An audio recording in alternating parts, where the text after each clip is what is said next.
Good morning વિદ્યાર્થી મિત્રો, તમારું હાર્દિક સ્વાગત છે મારી ચેનલ એમડી એકેડમીમાં 11 સપ્ટેમ્બરના કરંટ અફેર માટે, જે આવનારી કોમ્પિટિટિવ એક્ઝામ માટે બહુ જ ઇમ્પોર્ટન્ટ છે.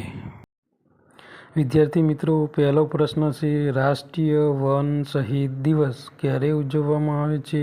તો જવાબ છે 11 સપ્ટેમ્બર. વર્ષ 2013થી દર વર્ષે 11 સપ્ટેમ્બરને રાષ્ટ્રીય વન શહીદ દિવસ તરીકે ઉજવવામાં આવે છે.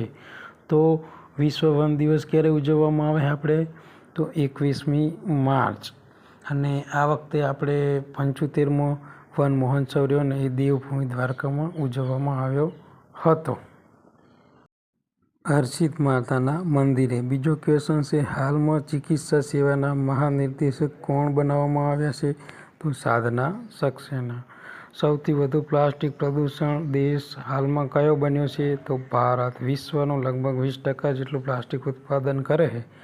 નાઇજીરિયા બીજા ક્રમાંકે છે, ઇન્ડોનેશિયા ત્રીજા ક્રમાંકે છે, ચીન ચોથા ક્રમાંકે છે, જ્યારે ભારત વિશ્વનું સૌથી વધુ પ્લાસ્ટિક પ્રદૂષણ કરતો દેશ બની ગયો છે, પ્રથમ નંબરે.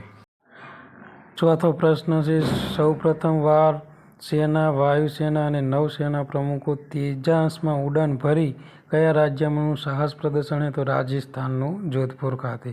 ગ્રીન એમોનિયા માટે નિર્યાતન પ્રથમવાર સમજાવતા કયા દેશ સાથે કરાર કરવામાં આવ્યા છે? તો જાપાન.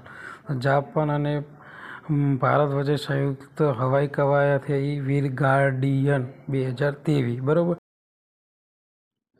છઠ્ઠો ક્વેશ્ચન છે મિત્રો, હાલમાં ઓલિમ્પિક કાઉન્સિલ ઓફ એશિયાના પ્રથમ ભારતીય પ્રમુખ કોણ બન્યા છે? તો રણધીર સિંહ. ઓલિમ્પિક કાઉન્સિલ ઓફ એશિયાની 44મી આવૃત્તિ હતી, જે દિલ્હી ખાતે યોજાઈ હતી.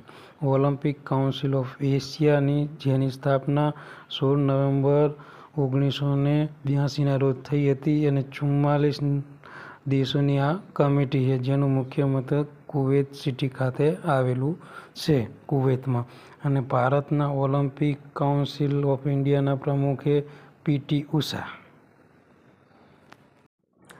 સાતમો ક્વેશ્ચન છે મિત્રો, યુએઈ અબુધાબીમાં ડેવલપમેન્ટ હોલ્ડિંગ કંપની વચ્ચે ફૂડ પાર્કસ માટે કરાર ક્યાં કરવામાં આવ્યા? તો ગુજરાતમાં. ભારત અને યુએઈ વચ્ચે એલએનજી ગેસ સપ્લાય માટે કરાર થયા છે. આઠમો ક્વેશ્ચન છે, હાલમાં ભારતનું પ્રથમ સંવિધાનિક સંગ્રહાલય ક્યાં ખોલવામાં આવ્યું છે? તો હરિયાણા. હરિયાણા, જ્યાં મહિલા કબડ્ડીનું આયોજન થવાનું છે. વિશ્વનો પ્રથમ ન્યુક્લિયર પ્લાન્ટ ક્યાં અને ક્યાં બન્યો છે? તો બરાક એ યુએઈમાં બન્યો છે, બરોબર, ન્યુક્લિયર પ્લાન્ટ. 10મો પ્રશ્ન છે મિત્રો, ભારતના નવા નાણાં સચિવ તરીકે કોની નિમણૂક કરવામાં આવી છે? તો તુહિન કાંત પાંડે. મિત્રો આ ટાઈપિંગ મિસ્ટેક છે એટલે ધ્યાન રાખજો. તુહિન કાંત પાંડે છે, તુહિન કાંત પાંડે, જે ટીવી સોમનાથનું સ્થાન લેશે. અને જે ટીવી સોમનાથ છે એ હાલ કેબિનેટ સચિવ બનાવવામાં આવ્યા છે મિત્રો.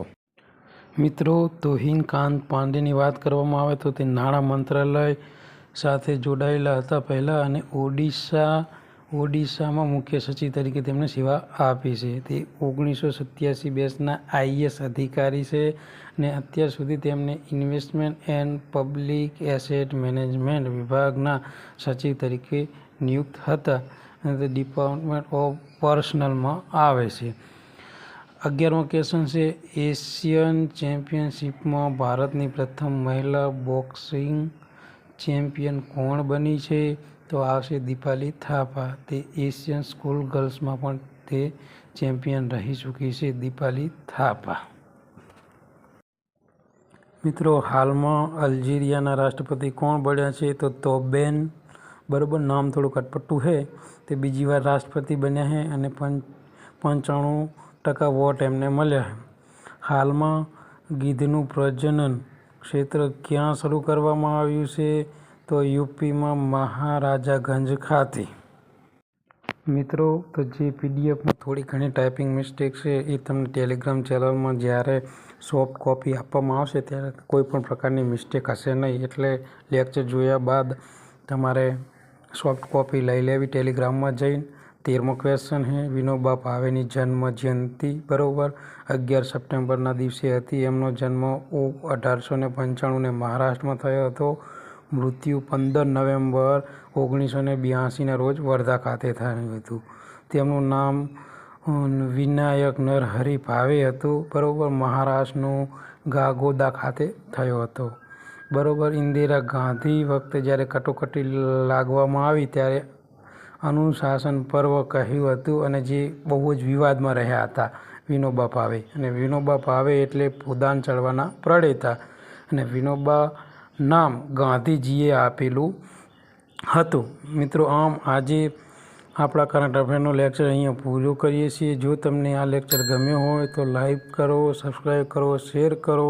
ફરીથી કાલે મળીશું નવા લેક્ચર।